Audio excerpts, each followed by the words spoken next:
नमो भगवते तस्मै कृष्णायाद्भुतकर्मणे रूप नाम विभेदेन जगत्कीर्ति यो यतः सच्चिदानन्दरूपाय विश्वोत्पत्त्यादिहेतवे तापत्रय विनाशाय श्रीकृष्णाय वयं नुमः। श्रीमद्भागवत महापुराण एकादश स्कंध 19वां अध्याय भक्ति ज्ञान और यम नियमादि साधनों का वर्णन। भगवान श्री कृष्ण कहते हैं, उद्धव जी, जिसने उपनिषदादि शास्त्रों के श्रवण मनन और निध्यासन के द्वारा आत्म साक्षात्कार कर लिया है, जो श्रोत्रिय एवं ब्रह्मनिष्ठ है, जिसका निश्चय केवल युक्तियों और अनुमानों पर ही निर्भर नहीं करता, दूसरे शब्दों में जो केवल परोक्ष ज्ञानी नहीं है, वह यह जानकर कि संपूर्ण द्वैत प्रपंच और इसकी निवृत्ति का साधन वृत्ति ज्ञान माया मात्र है, उन्हें मुझ में लीन कर दे। वे दोनों ही मुझ आत्मा में अध्यस्त हैं, ऐसा जान ले। ज्ञानी पुरुष का अभीष्ट पदार्थ मैं ही हूँ, उसके साधन साध्य स्वर्ग और अपवर्ग भी मैं ही हूँ। मेरे अतिरिक्त और किसी भी पदार्थ से वह प्रेम नहीं करता। जो ज्ञान और विज्ञान से संपन्न सिद्ध पुरुष हैं, वे ही मेरे वास्तविक स्वरूप को जानते हैं। इसीलिए ज्ञानी पुरुष मुझे सबसे प्रिय हैं। उद्धव जी, ज्ञानी पुरुष अपने ज्ञान के द्वारा निरंतर मुझे अपने अंतःकरण में धारण करता है। तत्व ज्ञान के लेश मात्र का उदय होने से जो सिद्धि प्राप्त होती है, वह तपस्या, तीर्थ, जप, दान अथवा अंतःकरण शुद्धि के और किसी भी साधन से पूर्णतया नहीं हो सकती। इसलिए मेरे प्यारे उद्धव, तुम ज्ञान के सहित अपने आत्म स्वरूप को जान लो और फिर ज्ञान विज्ञान से संपन्न होकर भक्ति भाव से मेरा भजन करो।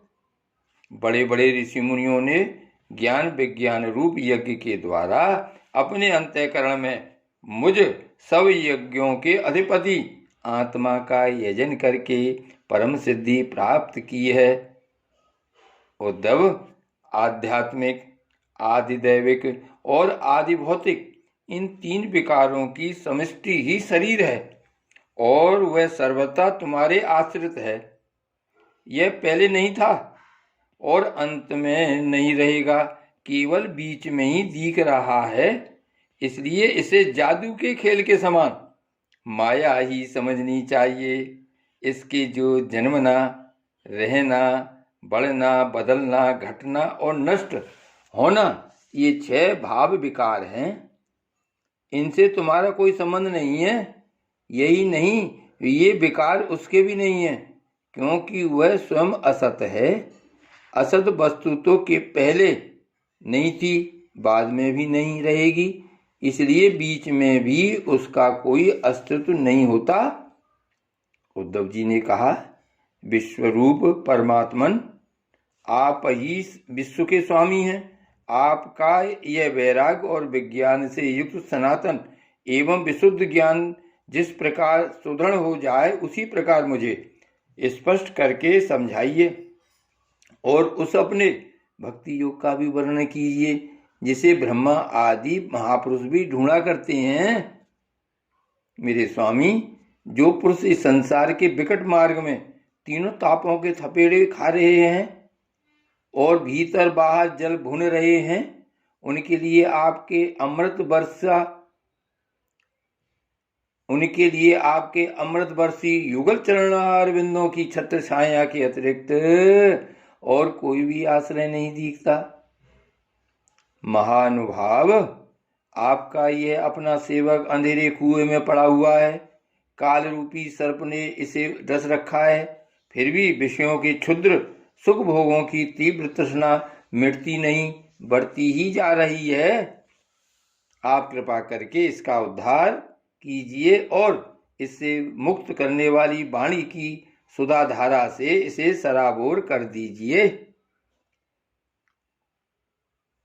भगवान श्री कृष्ण ने कहा, उद्धव जी, जो प्रश्न तुमने मुझसे किया है, यही प्रश्न धर्मराज युधिष्ठिर ने धार्मिक शिरोमणि भीष्म पितामह से किया था। उस समय हम सभी लोग वहां विद्यमान थे।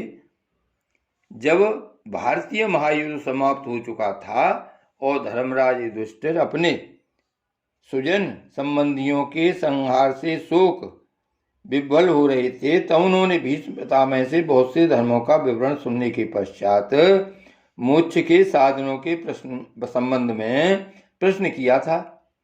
उस समय भीष्म पितामह के मुख से सुने हुए मोक्ष धर्म मैं तुम्हें सुनाऊंगा, क्योंकि वे ज्ञान, वैराग्य, विज्ञान, श्रद्धा और भक्ति के भावों से परिपूर्ण हैं।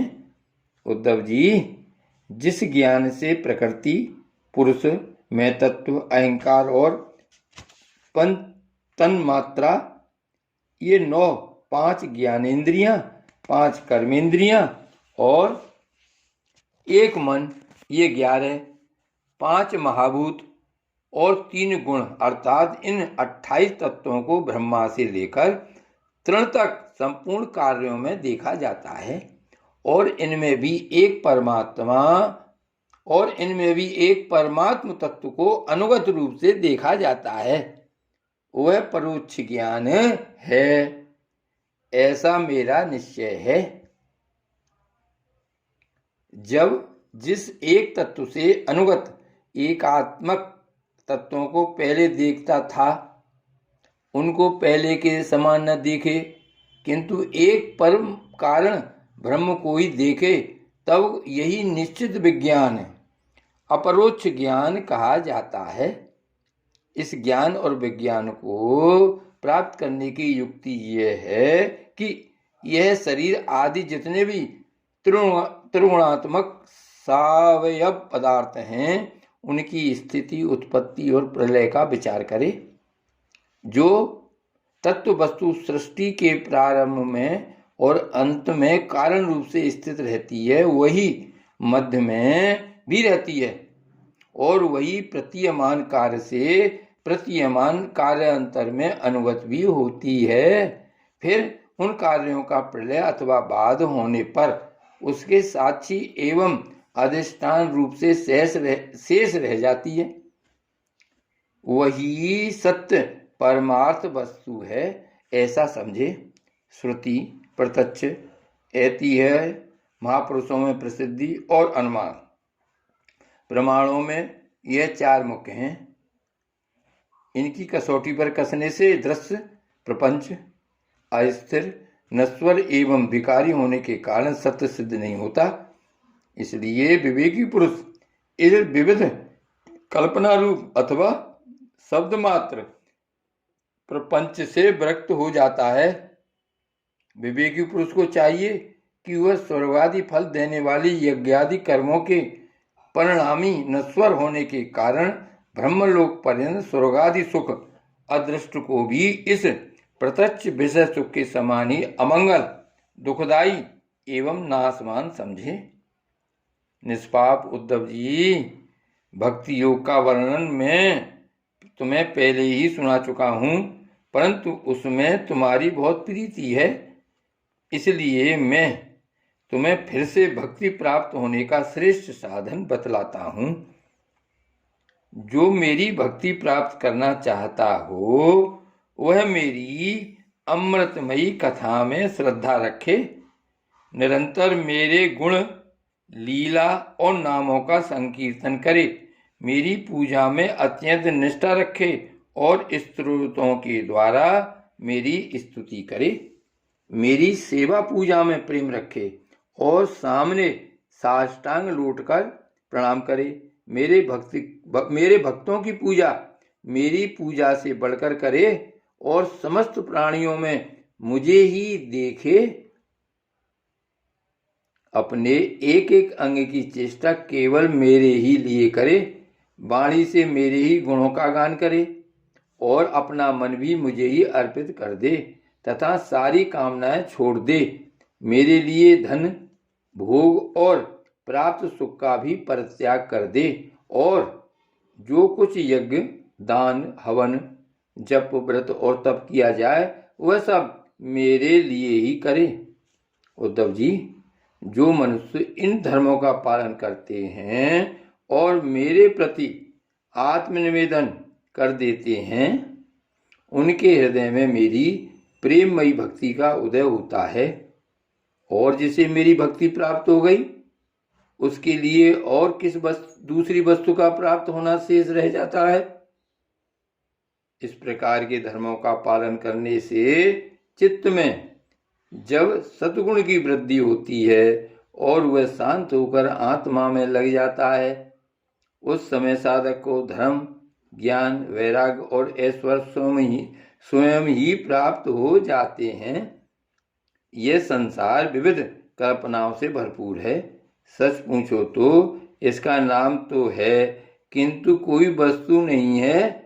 जब चित्त में इसमें लगा दिया जाता है तब इंद्रियों के साथ इधर उधर भटकने लगता है। इस प्रकार चित्त में रजोगुण की बाढ़ आ जाती है, वह असत वस्तु में लग जाता और उसके धर्म ज्ञान आदि तो लुप्त हो ही जाते हैं। वह अधर्म अज्ञान और मोह का भी घर बन जाता है। उद्धव, जिससे मेरी भक्ति हो वही धर्म है, जिससे ब्रह्म और परमात्मा की एकता का साक्षात्कार हो वही ज्ञान है। विषयों से असंग निर्लेप रहना ही वैराग्य है और अणमादि सिद्धियां ही ऐश्वर्य हैं। उद्धव जी ने कहा, ऋभुसूदन, यम और नियम कितने प्रकार के हैं? श्री कृष्ण, सम क्या है, दम क्या है? प्रभु, तितिक्षा और धैर्य क्या है? आप मुझे दान तपस्या शूरता सत्य और ऋति का भी स्वरूप बतलाइए। त्याग क्या है? अविष्ट धन कौन सा है? यज्ञ किसे कहते हैं? और दक्षिणा क्या वस्तु है? श्रीमान केशव, पुरुष का सच्चा बल क्या है? भग किसे कहते हैं? और लाभ क्या वस्तु है? उत्तम विद्या लज्जा श्री तथा सुख और दुख क्या हैं? पंडित, और मूर्ख के लक्षण क्या हैं? सुमार्ग और कुमार्ग का क्या लक्षण है? स्वर्ग और नरक क्या है? भाई बंधु किसे मानना चाहिए? और घर क्या है? धनवान और निर्धन किसे कहते हैं? कृपण कौन है? और ईश्वर किसे कहते हैं? भक्त वत्सल प्रभु, आप मेरे इन प्रश्नों का उत्तर दीजिए और साथ ही इनके विरोधी भावों की भी व्याख्या कीजिए।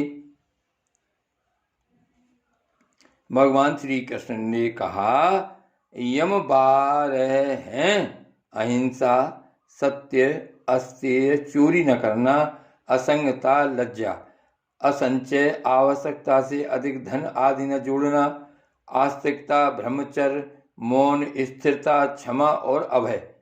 नियमों की संख्या भी 12 ही है। शौच, बाहरी पवित्रता और भीतरी पवित्रता, जप तप हवन, श्रद्धा, अतिथि सेवा, मेरी पूजा, तीर्थ यात्रा, परोपकार की चेष्टा, संतोष और गुरु सेवा। इस प्रकार यम और नियम दोनों की संख्या 12 है। 12 हैं। ये सकाम और निष्काम दोनों प्रकार के साधकों के लिए उपयोगी हैं। उद्धव जी, जो पुरुष इनका पालन करते हैं वे यम और नियम उनकी इच्छानुसार उन्हें भोग और मोक्ष दोनों प्रदान करते हैं। बुद्धि का मुझ में लग जाना ही सम है। इंद्रियों के संयम का नाम दम है।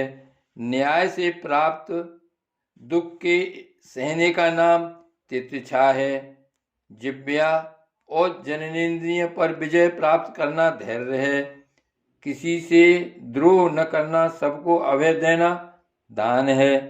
कामनाओं का त्याग करना ही तप है। अपनी वासनाओं पर विजय प्राप्त करना ही शूरता है। सर्वत्र समस्वरूप सत्य स्वरूप परमात्मा का दर्शन ही सत्य है। इसी प्रकार सत्य और मधुर भाषण को ही महात्माओं ने ऋत कहा है। कर्मों में आसक्त न होना ही शौच है। कामनाओं का त्याग ही सच्चा संन्यास है। धर्म ही मनुष्यों का अभीष्ट धन है। मैं परमेश्वर ही यज्ञ हूँ। ज्ञान का उपदेश देना ही दक्षिणा है। प्राणायाम ही श्रेष्ठ बल है। मेरा ऐश्वर्य ही भग है। मेरी श्रेष्ठ भक्ति ही उत्तम लाभ है। सच्ची विद्या वही है जिससे ब्रह्म और आत्मा का भेद मिट जाता है। पाप करने से घृणा होने का नाम ही लज्जा है। निरपेक्षता आदि गुण ही शरीर का सच्चा सौंदर्य श्री है। दुख और सुख दोनों की भावना का सदा के लिए नष्ट हो जाना ही सुख है। विषय भोगों की कामना ही दुख है। जो बंधन और मोक्ष का तत्व जानता है वही पंडित है। शरीर आदि में जिसका मैंपन है वही मूर्ख है। जो संसार की ओर से निर्वृत्त करके मुझे प्राप्त करा देता है वही सच्चा सुमार्ग है। चित्त की बहिर्मुखता ही कुमार्ग है। सत्वगुण की वृद्धि ही स्वर्ग और सखे, तमोगुण की वृद्धि ही नरक है। गुरु ही सच्चा भाई बंधु है और वह गुरु मैं हूँ। यह मनुष्य शरीर ही सच्चा घर है तथा सच्चा धनी वह है जो गुणों से संपन्न है, जिसके पास गुणों का खजाना है, जिसके चित्त में असंतोष है, अभाव का बोध है, वही दरिद्र है। जो जितेंद्रिय नहीं है वही कृपण है। समर्थ स्वतंत्र और ईश्वर वह है जिसकी चित्तवृत्ति विषयों में आसक्त नहीं है। इसके विपरीत जो विषयों में आसक्त है वही सर्वथा असमर्थ है। प्यारे उद्धव, तुमने जितने प्रश्न पूछे थे उनका उत्तर मैंने दे दिया। इनको समझ लेना मोक्ष मार्ग के लिए सहायक है। मैं तुम्हें गुण और दोषों का लक्षण अलग अलग कहाँ तक बताऊं? सबका सारांश इतने में ही समझ लो कि गुणों और दोषों पर दृष्टि जाना ही सबसे बड़ा दोष है, और गुण दोषों पर दृष्टि न जाकर अपने शांत निसंकल्प स्वरूप में स्थिर रहे वही सबसे बड़ा गुण है। श्री भागवत भगवान की जय। श्री वल्लभाधीश की जय। श्री गोवर्धन नाथ की जय। श्याम स्वरूप श्री अम्ने महारानी की जय।